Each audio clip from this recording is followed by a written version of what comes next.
That's my beauty. That's my Martha Stewart. Great big pot for my broth that I got yesterday from Macy's. And it is enamel coated stainless steel. And that's what they recommend when you make your broth. And I'll show you what my broth looks like.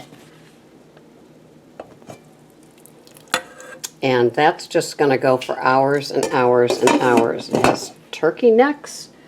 It has celery. It has carrots. It has onions and 2 tablespoons of apple cider vinegar. And that is my steamed organic broccoli. And I was just out here in the kitchen because I had started a video. And that's my NutriBullet cup. Thank you, Freddie. Okay. Excuse the amateur video. I'm going to walk back so I can do my regular video.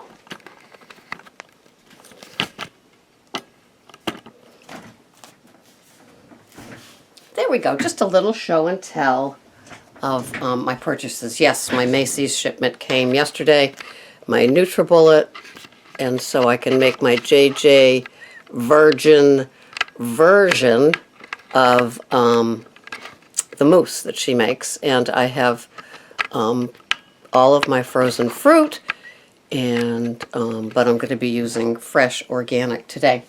But I'm very excited to make it.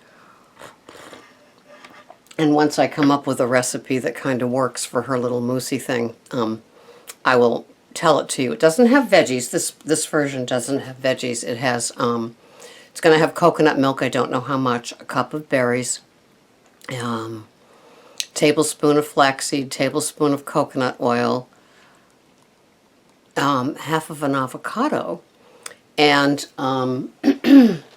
1 scoop of this raw meal. And I know, thank you for the people that told me about salmonella recalls on this, and I was able to look up the product code number, and this is not one of them, so I should be safe. So I will have my first version of that today. I'm kind of looking forward to it after the storm. So in the middle of the storm, I have a dentist appointment, and but that's what we do, right? And we're hardy New Englanders, and we go out. So the topic of this video is hangry. Don't let yourself be hangry. And hangry is hungry and angry at the same time. And if you've ever been there, then you know that it's true hunger versus the withdrawal. Now, there is something to do with the withdrawal. Say, you know, you've just entered Weight Watchers and you've gone from eating, you know, massive amounts of junk food, and you're getting used to having some sort of food plan that limits garbage. And garbage is carbohydrate garbage, and which is most of the inner aisles of the grocery store these days. Speaking of that, and I do digress, I went to get some frozen veggies, or just check them out because I was looking at the frozen fruits, berries. And I love those little Green Giant packages. They're perfect for 2. And some of them even have, in the olden days, they had the Weight Watcher points on them. And so it's perfect for 2. You steam them, and they were 5 for $5. And usually they're like $1.79. So I said, oh, I love my sugar snap peas and their version of plain peas, not with butter sauce. So I went to get them, and I flipped them over, and they don't have just peas in them or sugar snap peas. They've got baking soda, salt, and something else. What? Come on, Green Giant. So those went back in, and I bought the plain old Stop and Shop veggies that have just sugar snap peas and peas in them. And they, the steam ready ones. I mean, please, what do you need baking soda in a frozen vegetable for?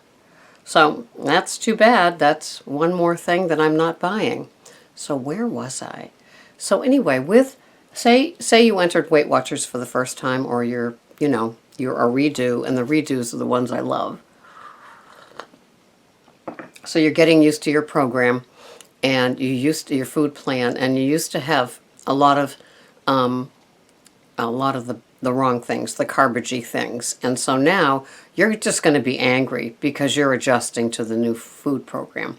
But the hangry is, at least the one that I'm talking about today, is when you are really truly hungry. And in my low carb, high fat, high healthy fat food plan, I now just have 2 meals a day, and I make my lunch kind of substantial so I don't have that hangry middle of the day thing. And when I'm home, of course, at 3 o'clock, I think I want something, but that's just a habit. It's not really my belly needing something. So what I have for lunch now is what I used to have for breakfast and lunch. So it's kind of substantial, and there's a lot of healthy fats in it.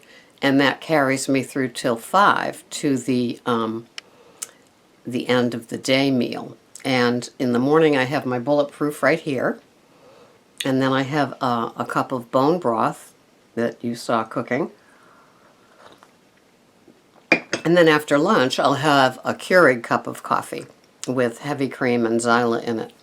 And that's my food plan for the day. Now today, trying out that mousse for the first time, and it does have things in it. I'm not sure how full I'm going to feel.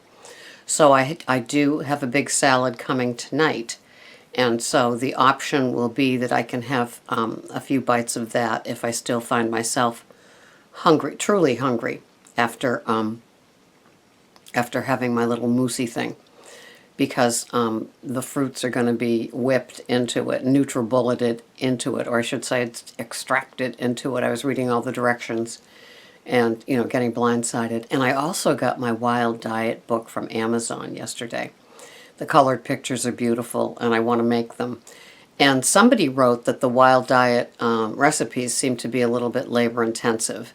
And I think that they are, but I think that when I switched over to low carb, high fat, of course, because it's a new kind of eating and cooking, that you need different spices perhaps and different equipment, even if it means a lot of different little measuring spoons, because one of the recipes that I kind of liked had a 1/4 of a teaspoon of this, 1/2 a teaspoon of that, and I've gotten used to that sort of thing. So I have a few sets of measuring spoons going, so I can always, it goes rather quickly. And I just pull out my home ec, my home ec skills from 1963 and 64 that I had in my high school home ec classes. And I'm able to kind of pull it off, but it does seem daunting. Sometimes when I have dry ingredients, like I think one of the recipes, I don't know what it was, maybe it was a soup or something, but it called for all those little teaspoons and of things. I'll mix my dry ingredients the day before and just have them, because that's the PIA part of the cooking for me. I just want to, get it going. But when it calls for all those little measuring things, if I can shave 5 minutes of prep time. One of the things I do like about it, it's right here, let me get it. I love my Able. This is the Wild Diet. I mean, doesn't it look delicious? One of the things I do like about it is that they even have a pumpkin bread in here with almond flour and coconut flour. Got them! And so, one of the things I like is, you can't see it, of course, but it says prep day. And it says the tools: knife, cutting board, strainer, mixing bowl, garlic press, measuring spoon, storage containers. And so if you don't have those things and you're hankering, speaking of hangry, to make them, then maybe you could put them on your, like your home goods list or something like that to pick up, or Kmart list, or Walmart if you're lucky. We don't have a Walmart. So there's some equipment that I, in my 65 years, still don't have. Or I had at another time of my life, and it's in the way back of my, little utensils, catch-all drawers. Like I was thinking, the garlic press. So anyway, those, that's just one of my little suggestions. But keeping from hangry, true hunger hits me, starts around 10. And that's when I have my bone broth. And then like between 11 and 12, depending on what I've got going for the day, I will have my substantial first meal of the day and then my second meal of the day at dinner. And if I was getting hungry in the middle of the afternoon, I would reach for something like a tablespoon of a nut butter, to tell you the truth, because it's going to have the fats that will carry me over. Because now that I'm fat adapted, I kind of crave fat. I'm not craving, well, I don't crave the carbs anymore. But yeah, I kind of crave the fat, and a nut butter really suits me well because it takes a while to eat. And you know, I'll put it in the tablespoon and then I'll just kind of have it with a tasting spoon, one of those teeny tiny spoons, and just kind of make it last. I'm, you know, like takes as long as it would take somebody to eat an ice cream cone. I'm kind of anal that way. So don't let yourself get hangry because heads roll, and you don't want to have heads roll either in your family or at your workplace. So learn to know your hunger versus just craving, that boredom, that restless, that stress thing. And so when a hangry hits, know what the remedy is. Is it having a big glass of water? Is it stepping out of the room? Is it having a tablespoon of this or that? Is it having, you know, maybe part of your next meal a little bit sooner? I gave up kind of that snacking thing when I gave up the Weight Watchers points plan, when I gave it up and went low carb, high fat. And I found that having the mini meals was keeping me so connected to the next and the next and the next. It was triggering in itself because I didn't get enough with the little snacky snack. Like say I had a string cheese and an apple. Well, I wasn't full. And so 2 seconds later, I start looking at the clock. It's like, well, I have to wait now an hour and a half to have my next snacky snack.